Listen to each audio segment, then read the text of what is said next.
मैं हूं आबिद हुसैन शेख, आपका खैर मकदम है 4 टीवी न्यूज कर्नाटक एक्सप्रेस में। गैर कानूनी राशन कार्ड रखने वाले की जानकारी देने पर इनाम की घोषणा। कर्नाटका राज्य सरकार के सर्वे में ये बात सामने आई है कि 12 लाख बीपीएल कार्ड नकली डॉक्यूमेंट्स देकर बनाए गए हैं, जैसे कि सरकारी उद्योग की संस्था में बड़ी नौकरी, ग्रामीण प्रदेश में 3 एकड़ से ज़्यादा ज़मीन, शहर में बड़ा खुद का घर और घर में 4 व्हीलर वाहन, सालाना 1,20,000 से ज़्यादा की आमदनी रखने वाले परिवार, उन्हें बीपीएल कार्ड लेने की अनुमति नहीं है, लेकिन फिर भी नकली दस्तावेजात देकर बीपीएल कार्ड बनाकर सरकारी सहूलियत का फ़ायदा उठाते रहते हैं। इन्हें सबको देखते हुए राज्य सरकार को जो भी व्यक्ति गैर कानूनी कार्ड रखने वाले की जानकारी सबूतों के साथ सरकार को देगा, उसे 400 रुपयों का इनाम घोषित किया है सरकार ने।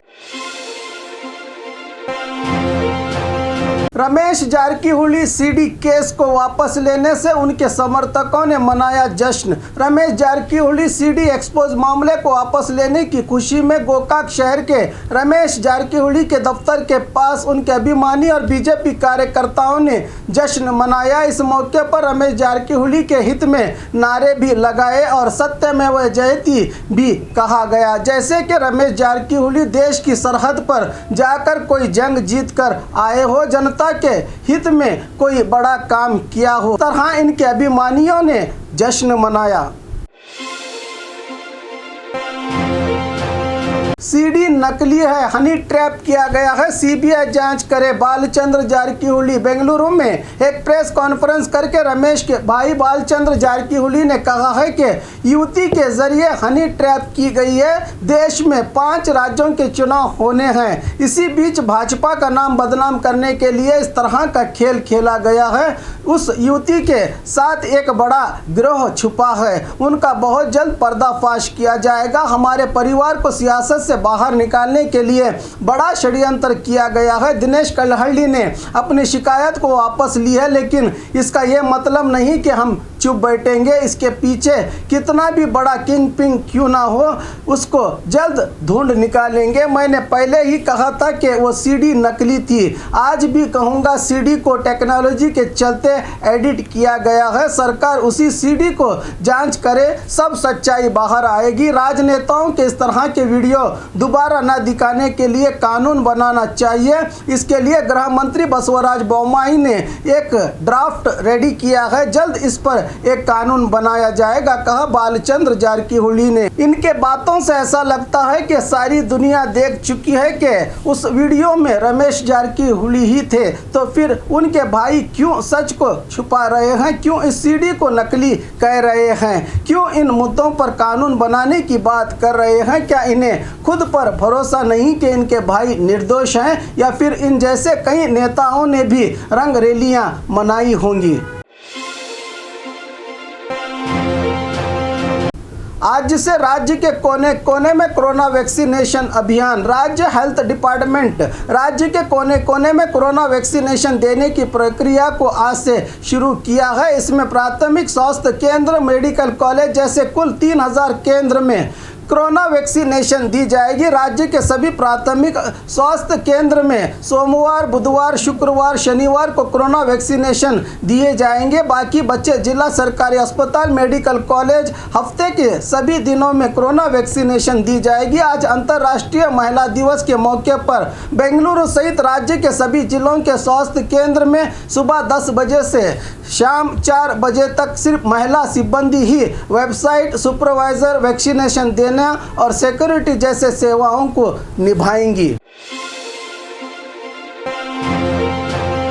कर्नाटक सरहद पर शिव सैनिकों का हाई ड्रामा, सरहद पार करने की कोशिश। पुलिस ने रोका कार्यकर्ताओं को। बेलगाम महानगर पालिका के सामने रहे कन्नड़ा ध्वज को हटाकर भगवा ध्वज लगाने की मांग करते हुए महाराष्ट्र से 100 से ज्यादा शिव सैनिकों ने महाराष्ट्र बॉर्डर पर कर्नाटका में आने की कोशिश कर रहे थे। इन्हें सरहद पर ही कर्नाटक पुलिस ने रोककर गिरफ्तार कर लिया है। इस घटना को देखते हुए बेलगाम जिला अधिकारी ने जिले के निपानी तालुका के चेक पोस्ट पर 50 से ज्यादा पुलिस कांस्टेबल्स को नियुक्त किया है। साथ ही महाराष्ट्र से आने वाले सभी वाहनों को चेक करके बेलगाम में एंट्री दी जा रही है। कर्नाटका राज्य का बजट पेश, सीएम ने दिया महिलाओं को बड़ा तोहफा।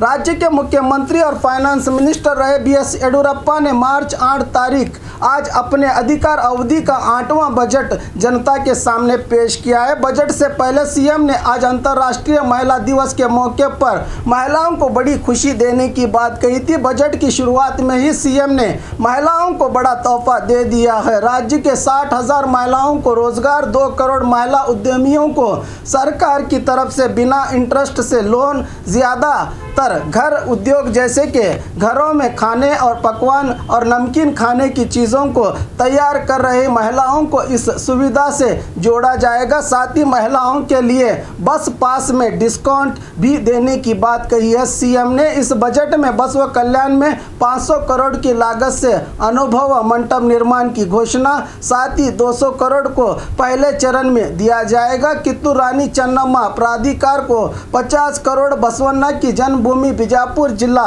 बसवन बागेवाड़ी तालुका इंगलेश्वर गांव में 5 करोड़ अभिवृद्धि के लिए दिया गया है। इस बजट में माइनॉरिटीज को 1500 करोड़ का अनुदान दिया गया है। केंद्र से मिलने वाली जीएसटी की हिस्सेदारी में राज्य के 28,000 करोड़ आना अभी बाकी है। वहीं राज्य की जीडीपी 18 करोड़ 5,742 है। साल 2020 और 21 में 150 योजनाओं की घोषणा की थी येडियुरप्पा ने, जिसमें सिर्फ 63 योजनाओं की शुरुआत की है। आर्थिकता स्तर गिरने से 55 योजनाओं को छोड़ा गया है। इस बजट से जितनी उम्मीदें जनता की लगी थी शायद उतनी पूरी नहीं हुई हैं। सुपारी किलर्स गिरफ्तार, बिना दिशा के सस्पेंस मौत की गुत्थी को सुलझाने में कामयाब रहा है बीजापुर जिला पुलिस विभाग। पिछले दिनों संदिग्ध हालत में कोलार के कृष्णा नदी में लाश बरामद हुई थी, जिसकी लापता होने की शिकायत बीजापुर ग्रामीण पुलिस थाना में की गई थी। इस घटना को गंभीरता से लेते हुए जिला एसपी अनुपम अग्रवाल, एडिशनल एसपी रामरसद्दी, डीवाईएसपी के मार्गदर्शन में बीजापुर ग्रामीण सीपीआई एसबी पालभावी के नेतृत्व ग्रामीण पीएसआई आनंद टक्करनवर की टीम ने कार्रवाई करते हुए इस चुनौती भरी गुत्थी को सुलझाते हुए 7 आरोपियों को गिरफ्तार किया है, जिन्होंने अपना गुनाह कबूलते हुए 10 लाख की सुपारी पर इस वारदात को अंजाम दिया गया है, जिसके लिए 5 लाख एडवांस ली गई थी। आरोपियों से 2 स्विफ्ट डिजायर कार, सुपारी की रकम से 78,300 रुपये और हत्या के लिए इस्तेमाल किए गए सामानों को जब्त किया गया है। जायदाद को लेकर हुए इस मर्डर की जानकारी आज एक प्रेस मीट में देते हुए जिला एसपी अनुपम अग्रवाल ने इस गुत्थी को सुलझाने वाले पुलिस अधिकारी और सिब्बंदियों को सराहना करते हुए बधाई दी। हत्या के लिए बीजापुर जिला कोलार की कृष्णा नदी इन दिनों डेथ स्पॉट बन चुकी है, जिसके लिए ठोस कदम उठाते हुए सीसीटीवी और चेकपोस्ट निर्माण करके इन आपराधिक गतिविधियों को रोकने का भरोसा दिया है एसपी ने। वहीं 112 इमरजेंसी सेवा, एक देश एक कॉल के चलते कई मामलों को जिले में सुलझाने का ब्यौरा दिया है एसपी अनुपम अग्रवाल ने। बजट के बीच सदन से बाहर आए कांग्रेसी। आज राज्य के मुख्यमंत्री सीएम ने बजट शुरू करते हुए विपक्षी नेता सिद्धरामैया इन पर आरोप लगाते हुए इस बजट को पेश करने की येडियुरप्पा को नैतिकता नहीं है। इनके मंत्री को रासलीला के चलते निलंबित किया गया है और 6 मंत्री कोर्ट गए हैं। ऐसी सरकार के बजट का विरोध करते हुए सभी कांग्रेसी नेताओं ने हाथों में काली पट्टी बांधकर सदन से चले गए। बिना विपक्ष के ही सीएम ने आज के बजट को पेश किया। यह राज्य के इतिहास में पहला बजट है जो विपक्ष की नामौजूदगी के बीच किया गया। बजट पूरी तरह निराशदायक है। एसआर पाटिल, विधान परिषद विपक्ष नायक एसआर पाटिल ने कहा कि इस साल का बजट बहुत ही निराशदायक है।